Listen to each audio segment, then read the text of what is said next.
Welcome to Dodgers Dogs. As part of the Dodgers Daily Network, Casey Porter here. So glad that you decided to tune in. Fans, today we have a great show for you, a ton to talk about. We are going to get into Roki Sasaki. Hey, we told you, fans, just, a couple of days ago, last time I was on, I think last Friday, did not have a show over the weekend, just was not able to get to a computer or get in a position to where I could put out a show Sunday night or whenever. And yesterday didn't have a show, but hey, going to go over a lot of just kind of the Giants weekend where the Dodgers are at right now, the D-backs coming in. So we have a tremendous show coming up for you today on Dodgers Dogs as part of the Dodgers Daily Network, and we want this to be directed by you. So go ahead and leave a comment, tell us what you think, and just let us know what you want to talk about. I do not have any kind of specific down the farm program. Probably won't even get to it down the farm because the Oklahoma City Comets season ended. I might get to a few players. Esteury Ruiz really was fantastic. Might cover Ryan Ward because he was just such a great player for AAA Oklahoma City, and I do think that is probably the end of Ryan Ward in a Dodgers uniform, so we cannot, I probably will get to that because it would be worth doing that. But beyond that, I really just kind of want to talk about, a little bit about the Giants series, but more about just kind of where the Dodgers are at right now. So get on the horn, let everybody know. It is 9 o'clock Pacific, so that means it is time for Dodgers Dogs as part of the Dodgers Daily Network. Get on your social medias, get on your phones, and let everybody know we are on the air, and so we can have a great show today.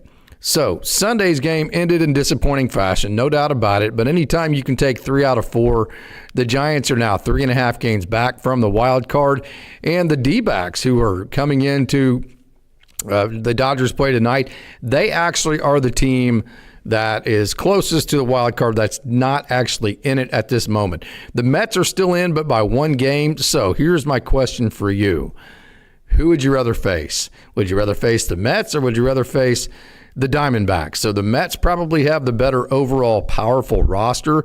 They probably have the most firepower, if you will, of both of those two teams. But I think the Diamondbacks probably have the more kryptonite for what the Dodgers actually do. I think some of the swing and miss that the Mets have in their lineup, then plus also I think the way that some of the Mets pitchers rely on getting swing and miss and those kinds. I just think the way the Dodgers can grind out some of the pitching from the Mets and then some of the way the Dodgers pitchers can get swing and miss out of that Mets lineup versus, some of the things that the D-backs can do, whether it be aggressive. Of course, Will Smith has been good throwing out runners, but, when that removes maybe some of your bullpen games in terms of some of your better bullpen arms that haven't been good, holding runners, that kind of deal. So I think at this point, I would probably favor playing the Mets as a Dodgers fan over the D-backs, but hey, that's here nor there. Both of those teams are good. Once you get into the playoffs, everybody is good, and you absolutely have to play your best game, no doubt about that. And so we're going to get into exactly where the Dodgers are at this point. 2.5 game lead with 6 games left to play. So first and foremost, what you have to do is you just have to keep grinding. And I think, hey, we talk about this, the kind of the debate between is it better to have a big lead and get to set things up, get to rest people and kind of get that period to where you can play the big picture down the stretch and get everything set up? Is that what's best, or is it best to have to continue to grind and play every single game like it is basically a playoff game, like the Dodgers have had to do here as of late? Which one is best? Well, I think the answer to that is both yes and no. So I think it is good that you have to continue in win now mode. I think it's good that you have to show up to the ballpark every single day with the sense of urgency that you need to win that game. But then again, I also think you could make the argument, like I said, that you need a little bit of big picture so you can rest guys. More importantly, as you go straight into the divisional series so you can get your starting rotation set up the way that you want to. We talked on a show a week or two ago how the bullpen likely is not going to look anywhere as close to the same, especially in a 3-game wildcard series, because a guy like Emmett Sheehan, who actually absolutely just shoved on Sunday, that's going to be a guy that can be a piggyback guy. He can be one of your bullpen guys. So I say that to say this. I think this is probably the best case scenario for the Dodgers at this point, because I think there's just enough scoreboard pressure in terms of the NL West standings to keep the urgency that this group needs. I think they have shown, and I think even Oral Hershiser has hit on this. There's times of the year, especially for veteran guys, to where, I mean, you never just kind of take a day off mentally, but there are times of the year where you are more locked in than others. And so, having said that, this is a period to where it keeps you locked in, but it doesn't do so to the point like in 2021 to where I really think both the San Francisco Giants and the Los Angeles Dodgers were just so spent by the end of that race between each other that there just wasn't a whole lot left in the tank. So I don't think the Dodgers are having to be so urgent that they're having to empty the tank, but I think they are having to be urgent enough to stay sharp. Iron sharpens iron. So I think it's the best case scenario, and they have just a big enough lead, and they're doing just well enough to where they can keep trying to figure out what they have with Edgardo Henriquez. They brought up Will Klein, and now you're going to see Roki Sasaki. We told you about Roki Sasaki. I said it point blank on our show last Friday, I think it was. If there was any, of course, I didn't think they would bring up Kyle Hurt. Kyle Hurt had looked very, very good. But having said that, I just didn't think the experience part of that would be something the Dodgers would rely on going basically straight from a rehab assignment at AAA Oklahoma City straight into a playoff scenario, which is pretty much close to what it has to be because, I mean, yes, Roki Sasaki is going to get some outings down the stretch. I believe the Dodgers have, 6 games left, 3.5 game lead. But it's not really enough to say, okay, well, a guy like Kyle Hurt, who only has 8 1/3 innings, is a guy that we think that we can put straight from AAA setting into that type of pressure cooker. So I didn't think the one guy that I really thought it would be the entire time as we went over all the different guys the Dodgers might bring up. I did not see Will Klein coming, although if you go back to a lot of my social media posts, he had been absolutely fantastic. Will Klein had been. I point blank said I thought it would be Roki Sasaki over Brock Stewart. And so I think that, the Roki Sasaki thing I'm very excited about for more than one reason. One is, obviously the big fastball, I think, is the big fastball is a really good thing. And the thing about Roki Sasaki is that fastball, when he first started, it was like 90 to 91. People are concerned about it. They're like, what is going on with Roki Sasaki? Then he didn't have, outings that were great. And then people were like, can't tell you how many comments I got that, hey, Roki Sasaki's cooked, just shut him. As a matter of fact, I had several comments from him and messages that he just was a bust, that type of deal. It's like, come on. There's no way you can say he's a bust at this point. But I did think, there was a good period of time there to where it felt like this year in terms of Major League, being able to help the Major League club probably was out of the question for him. And then all of a sudden, a couple of outings ago, the velo bumped. Of course, they moved him from a starter to the reliever, which means that he can ramp things up. He doesn't have to conserve. He can just kind of let it eat, if you will, in a relief setting. And all of a sudden, with a new setting in terms of being in relief, letting it just kind of rip, if you will, the velo bumps to 98, 99, then it's 100, and then the splitter starts landing a little bit better. The splitter starts becoming a better pitch, and then all of a sudden, Roki Sasaki looks dominant to the point to where I made this statement last Friday, of all these guys you have an option from, he would be number one on my list, and that exactly has happened. And so I think Roki Sasaki has earned this opportunity. I am super excited to see what he can do, because I have said it so many different times. With Blake Trinan struggling, with Kirby Yates struggling, this Dodgers bullpen needs a right-hander, not only just a right-hander, but a right-hander that can just overpower and bully hitters like Roki Sasaki has been able to do as of late. Really, the only bad hiccup he's had has been the 5th inning of a 5-inning start. The first 4 innings were fantastic. And so this might be just what the doctor ordered, because Blake Trinan right now, I've said it many different times, there's no way you can trust him at this moment. He hasn't been disastrous throughout the entire year, but really you got to go in short increments right now. Right now is not where you play the big picture, where you say, hey, well, I trust it. Maybe it is, maybe you don't. But as I always say, hey, if you make that decision, you're not making it based on what you're seeing. You're making it based on a track record that your hope is happening. That's the same argument with Tanner Scott. You are definitely opening yourself up to criticism there. The same, I think, goes for Kirby Yates, although I think I would probably trust Blake Trinan, even though he has not looked good as of late, more than Kirby Yates, because I think he has more of a dominant pitch that I would trust for him to be able to throw for strikes in big scenarios. Plus, I have seen him with a Dodgers uniform perform in the biggest of moments. So not that I would trust any of them at the moment. I think you have to use your eyes. I think it has to be the merit system.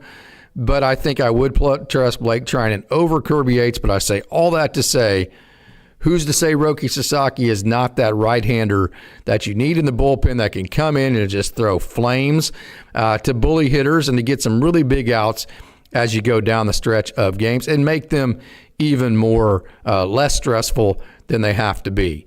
So I think so when you look at this Dodgers team, we're going to get into the chat here in a minute. The offense is rolling. The starting pitching is absolutely rolling. The one part of this game, this team that is not performing the way that you need it to, no question, is the bullpen. I'm not reinventing the wheel. I'm not telling you anything you don't know. What I have been doing in the previous shows is trying to come up with solutions and show you some of the people that might bring reinforcements. Michael Kopech, I have been on the train from day one. I have not been in the trust tree with him just because he has not shown the ability to consistently throw strikes, and I don't care how good your stuff is. If you don't throw strikes, it's hard for me to trust a guy like that. So the bullpen is what you really need to clean up, and let me kind of dive into some of the reasons why I say that. Okay, so pitching overall in the last 30 days, the pitching overall has been simply really good, but it's been led almost exclusively by the starting pitching. The Dodgers starting pitching hasn't been good. It has been insanely elite for a long time now, especially in the last 30 days. So how about this? Fourth best ERA overall in baseball. That's overall. That's not just starters. That is both starters and relievers. So for the entire pitching staff for the Dodgers, last 30 days, fourth best ERA overall in baseball. That is an ERA of 3.40. Fewest amount of hits. This Dodgers pitching staff has given up 137 hits. That's it in the last 30 days. That is, again, the fewest amount of hits in all of baseball. That is for the pitching staff overall. The best ERA, 2.47. So for the starters. So that's for the pitching overall. So let me go out again. Last 30 days for the pitching staff overall. Fewest amount of hits at 137 and the fourth best ERA at 3.40. So the Dodgers pitching staff overall has been very, very, very good, okay? But like I said, that has been carried exclusively by the starters. So how good have the starters been, okay? The starters, how about this? Best ERA overall in baseball at 2.47, okay? Lowest fielding independent pitching stat, FIP, lowest FIP in baseball, 2.54. Lowest expected ERA at 2.86, seventh highest batting. So this kind of goes to the opposite. We'll get into this stat here in a minute. That's despite having the seventh highest bases on balls per 9 per inning at 3.27. So the one thing the starters have been doing that they need to stop is they've been walking way too many people. We'll get into that here in a minute. As for the relievers, on the other end, 24th best ERA in the last 30 days, 4.70. And third highest base on balls per 9 at 4.27. So despite the fact that the relievers have had a 4.70 ERA in the last 30 days, the starting pitching has been so good that overall, the overall ERA for the Dodgers in the last 30 days has been the fourth best in all of Major League Baseball at 3.40. So the pitching staff, they need to they need to clean up the bullpen, but then they need to just walk fewer people. That goes for Blake Trinan, that goes for Michael Kopech, that goes for whoever you may bring in, and that goes for the starters as well. And the offense has been rolling as well. Last 26 games for the offense, third highest batting average at 265, but only 14th highest base on ball percentage. So I'm going to make this as simple as I can make it. It's oversimplified. I understand that. And it's, there's way more that goes into it than this. But this is the simplest way I can put this team. If the Dodgers can find a right-handed reliever they can trust down the stretch that can get outs, like maybe a Roki Sasaki, if Tanner Scott cleans things up and he becomes a trustable, higher leverage guy, okay, those things are obvious. But let me say this. If the Dodgers pitchers start walking fewer hitters, and if the Dodgers offense starts walking more, to me, that's going to be the difference between maybe making a run in the playoffs and having a chance to win the World Series. Because I think every single bit of consistency and inconsistency literally can be solved by walking more offensively, which is going to allow you to be in situations to where you can execute winning baseball plays more often, which then makes you a more consistent offense to go along with your home runs and your slug. Okay, so I think you could say it could be as simple as walk more on offense to put yourself in more situations to where, hey, the home runs, instead of being solo home runs, now they're crooked numbers, and or you have more innings to where you can score, be in position to score when you don't hit home runs. And then also, I think we've seen like Yoshinobu Yamamoto, Tyler Glass now, guys like that really kind of skirt around, danger all the time because they've walked too many guys, but they've gotten away with it. I just worry that that's not a good formula for the playoffs. So simply put, walk more on offense, walk fewer hitters as a pitching staff, and I think this becomes a club that not only can win the World Series, I think it's a club that is favored to win the World Series. I've been saying that even going back to the last series with the Giants after Patrick Bailey walked off the Dodgers in that Friday night game. After I got over my pity fit on that Saturday morning, I've been saying it ever since then. This is a team that has a lot to look forward to. This is a team that does not have to look into the past because they have set themselves up. Hey, yes, have they set themselves up to have a bye? No. But what they have set themselves up to do is to use all of that elite starting pitching. I'm going to go over this again. The starters for the Dodgers in the last 30 days, ERA of 2.47, lowest fielding independent pitching, 2.54, lowest expected ERA, 2.66, okay? That's your starters. That's how elite your starters have been. And in a 3-game series, you have 6 starters to spread out over 3 games. Now, the question will be, will a guy like Clayton Kershaw get rostered? That'll move it down to 5. I think he would probably be the only one that is in question because I think, anybody who you're not going to start in a game definitely would be a relief candidate. Exhibit A would be your pitcher from Sunday, Emmett Sheehan. Can you imagine him coming in, say, the 4th inning and throwing the last 4 innings or whatever? Or even if he doesn't throw the last 4 innings, let's say that he turns it over, you only need maybe 1 inning to cover at the end of it. Now you only have to use your best reliable arm in the best case scenario in terms of matchups.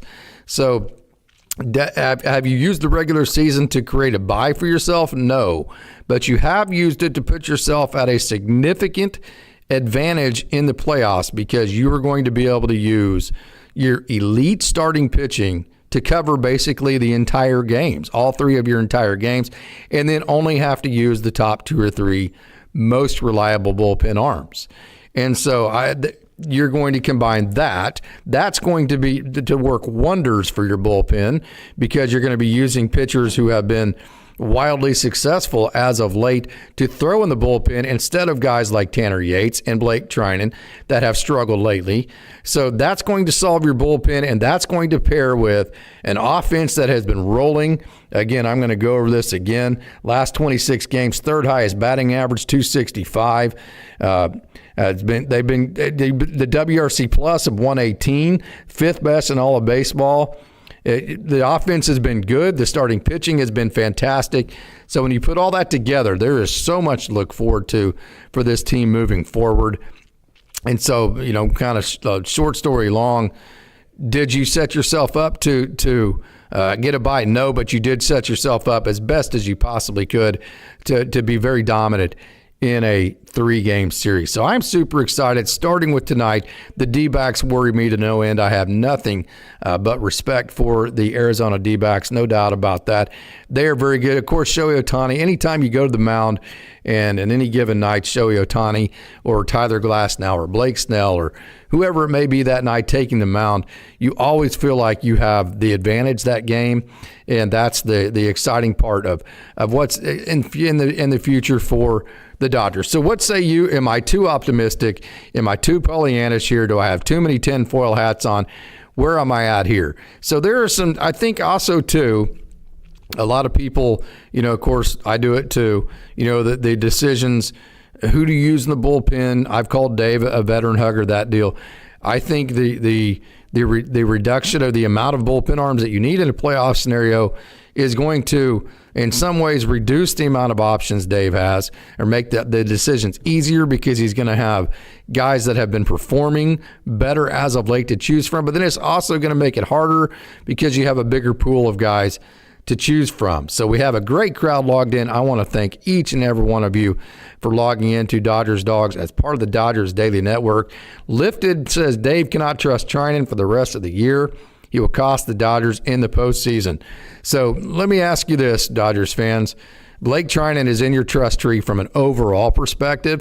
He's not in your trust tree from the last month or so.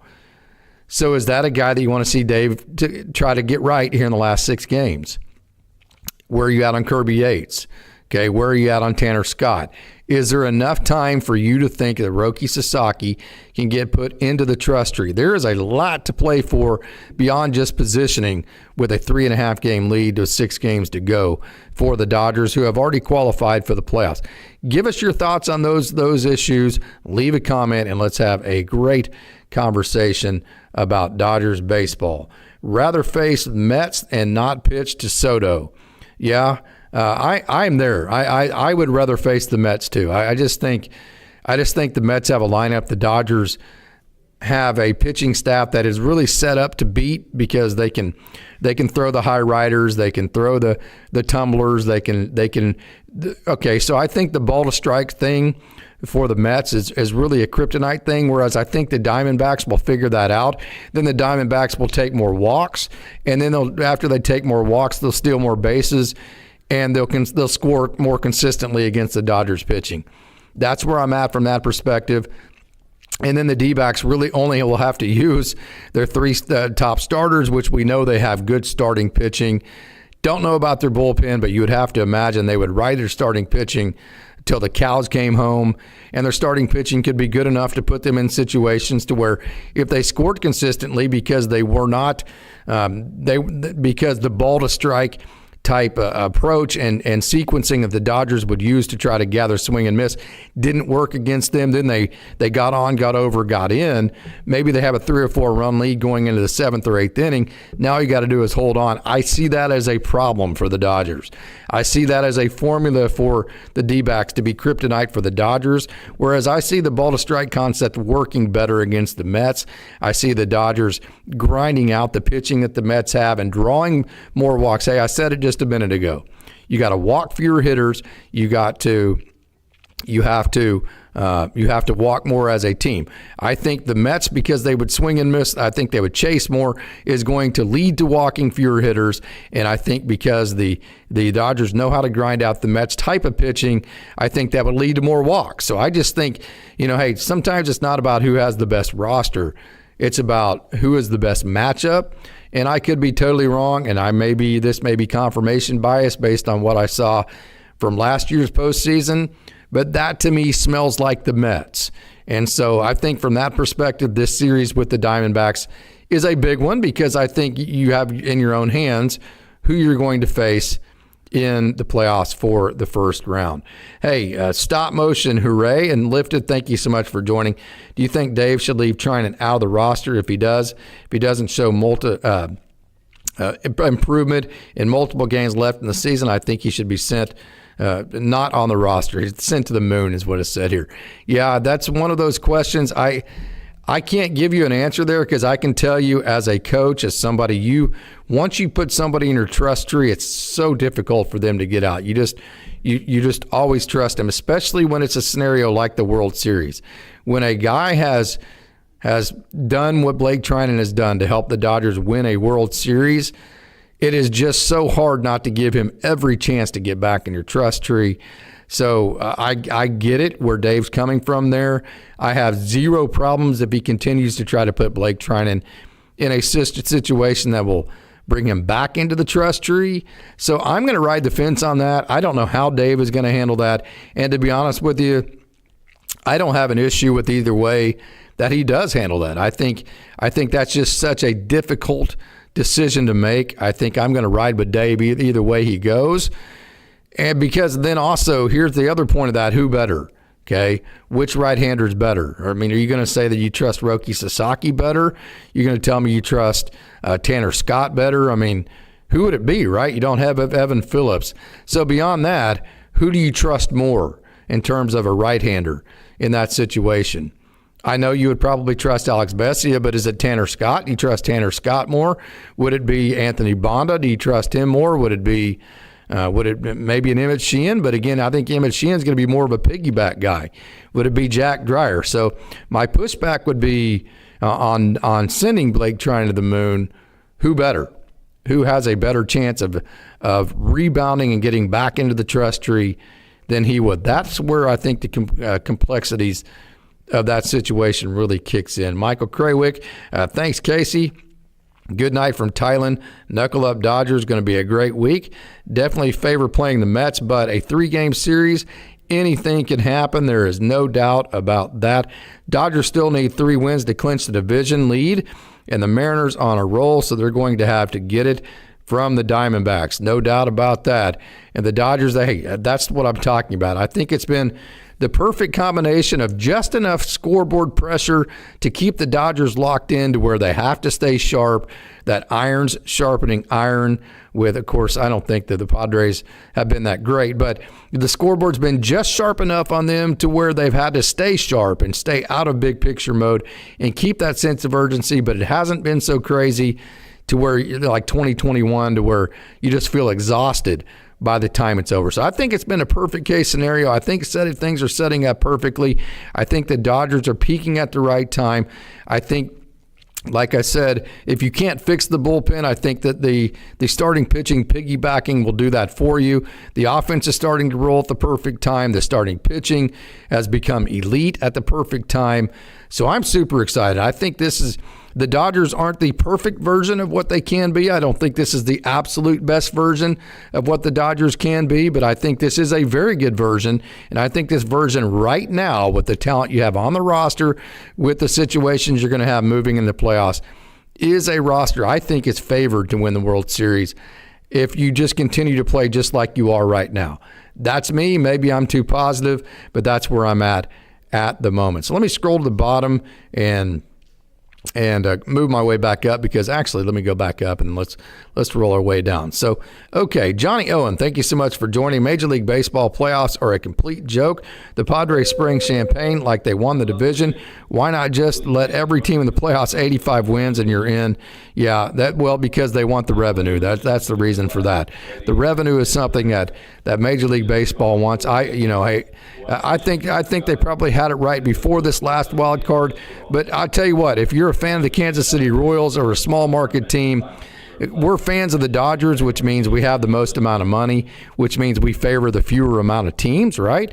Okay, so that's kind of the way we see it as a Dodgers fan. But I promise you, if you're a Kansas City Royals fan, like we have a lot of around in this area, in Oklahoma, that extra playoff round, that has meant the world to Kansas City fans, because, if you don't have it, then come about July, there's no reason to even, no reason to keep going to games, because your team is so far out of it that there's just very little motivation left to go to Kauffman Stadium and watch a Kansas City Royals or a Pittsburgh Pirates or any of those. So I think it's been good for the game of baseball. It's been good because it's been good for the small market teams to keep their fans interested longer. So I would kind of push back on that. I think as a Dodgers fan, it hasn't been good for the game of baseball it has created interest, but it has, I think, probably made the playoffs a little bit harder to watch and follow because it's added an extra element to it. I think one way they tried to fix that was just the wild card being a one-game playoff scenario. That didn't work because I think that's a little bit too unrealistic just to say, hey, your whole season comes down to one game. So I think they probably found the best mix between the small market teams liking the extra wild card versus the big teams, only having to play the 3-game wild card series. So that's kind of where I would come at down on that. Racy Auto Parts, thank you for joining. I think Trinan is playing through injury, and I think he should sit out the playoffs. That is very fair, Racy. Hey, that is very, very fair right there. He's been injured all year. He doesn't look the same. He doesn't look right. He doesn't look confident. I don't know if he looks healthy or unhealthy, but I think that would be a pretty painless off-ramp, if you will, if that's the way the Dodgers wanted to go. Hey, Lifted said starting pitching has been incredible, no doubt about it. BW, that just goes to show how good our starting pitching is, no doubt. Sammy Boy Smith, morning chat, thank you so much for joining. BW says we got 3 guys who could be aces on any team. Al Minerva, good morning to you as well. Lifted, just need to let the starters go one more inning. Sheehan through a gym only for trying to come in and crap the bed. Yeah, and again, I think that part of the bullpen will be solved by the piggyback system, by the fact you will have more starting pitchers available to pitch in the bullpen. Lifted said so many high leverage situations this year. Bullpen comes in and walks multiple batters. It's unacceptable. I'm going to say this again, Lifted. I think you can make it as simple as if the pitchers start walking fewer hitters, even the starting pitchers, as good as they've been, they've walked too many hitters. If the pitchers get that base on ball walk rate down to maybe just even a top 10 rate, and start walking more on the offensive end to create more innings to where you can have winning baseball plays and or not solo home runs. I think you can make it as simple as walk more offensively, walk fewer as a pitching staff, and this becomes a team that not only can win the World Series, but should. So yeah, that's kind of where I'm at on that. Tanner Scott has 2 pitches, flat fastball, meatball slider. Chuck Huddleston said, I agree, Casey. Kasparius should have been here and used instead of Yates or Trinan.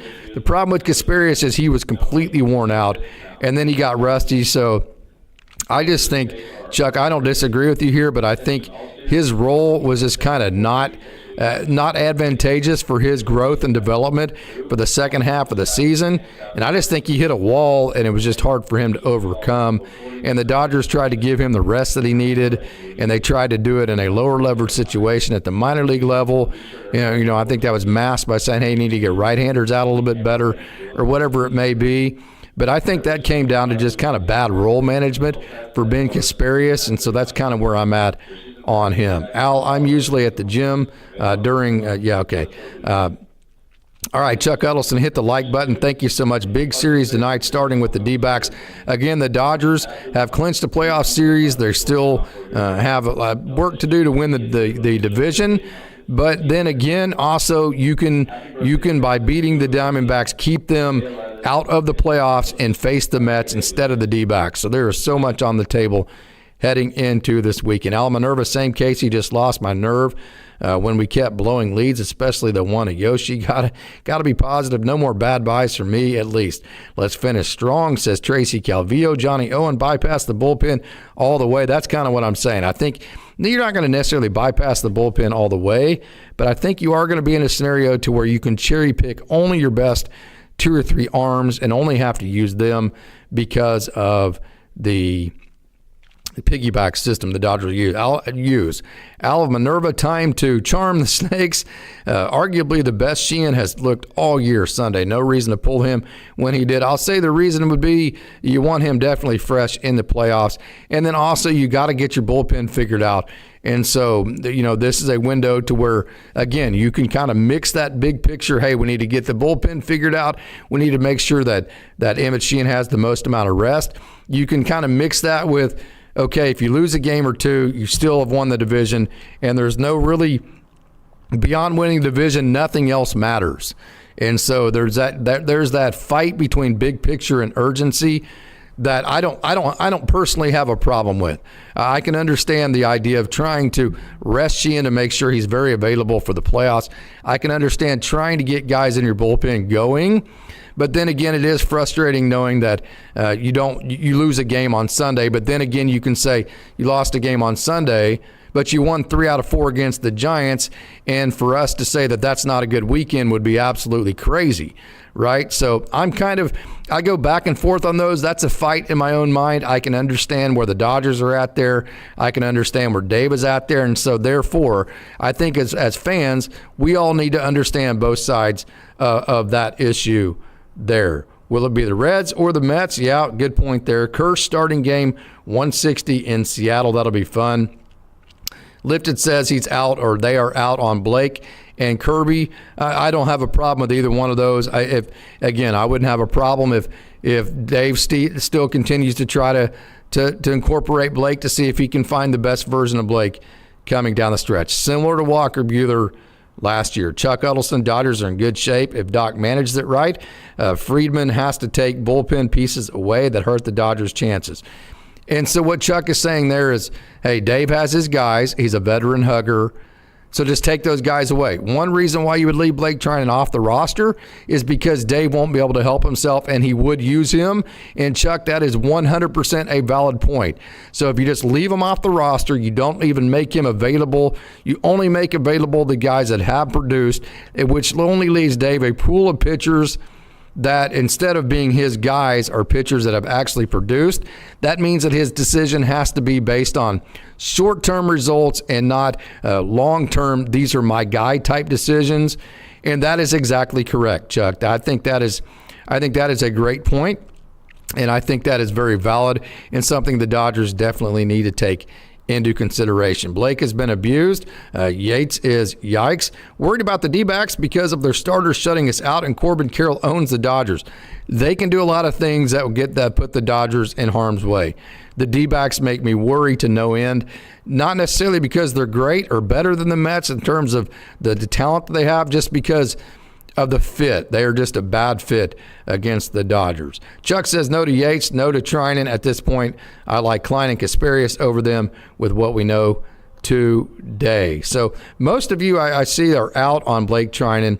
Again, I've given my thoughts on that. I'm not necessarily against that, but either way, I want Matt Sauer in the playoffs over Yates. I think that's a pretty big statement there by Sammy Boy Smith. I attended Saturday's game. Dodgers looked great that night, and I got a gold Kershaw bobblehead. Well, congratulations, Chuck, for getting that bobblehead. That is awesome.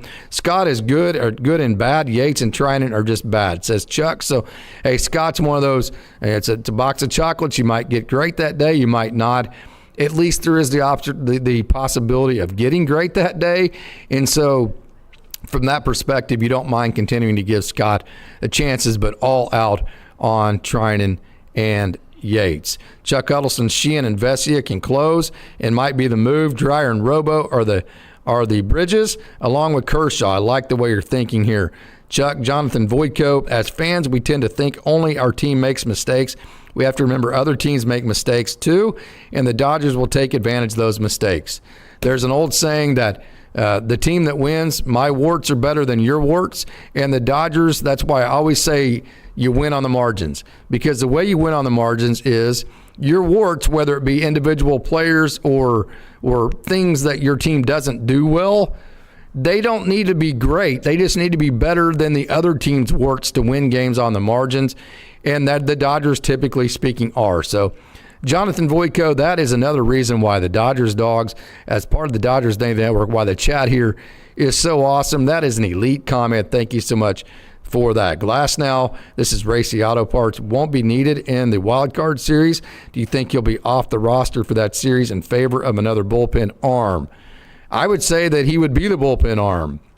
I would think if any starters left off, I think it would be Clayton Kershaw, just because of the velo type of thing.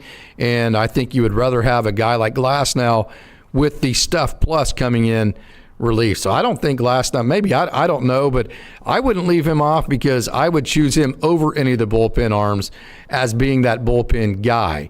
And I would transition him into either him or somebody else into a piggyback roll. So, hey, James Domlin, fantastic breakdown. Coach Casey, let's stay the course and hope that our bullpen can hold up and get to 13 wins. This is what you need in the playoffs to win a World Series. Lipton says, completely agree, Casey. Let them put the ball in play. Our defense has been really good. Carlos Garcia, thank you so much for joining the house.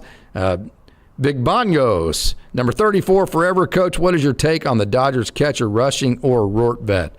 I've said it, and it makes me sick, but I think Rortvedt has deserved it over Dalton Rushing. If they go Rushing because of the offense, I think, although Rortvedt has been good, we saw Rushing call a good game the other day. He's fine. I think I don't have a problem either way. I think it's safe to say that there's more upside offensively for Dalton Rushing. I think that's probably which way the Dodgers would go. So I'm good either way. I think Rortvedt has deserved it. I think, but also with the way that Dalton Rushing has been such an awesome prospect and his upside, I think he's deserved it as well. So I'm going to ride the fence on that.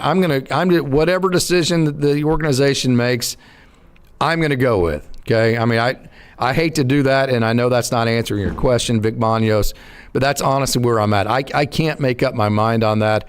I'm good either way. So Mariners versus Dodgers, I'm more optimistic about the Dodgers' chances than I have been in a while, says Chuck Huddleston.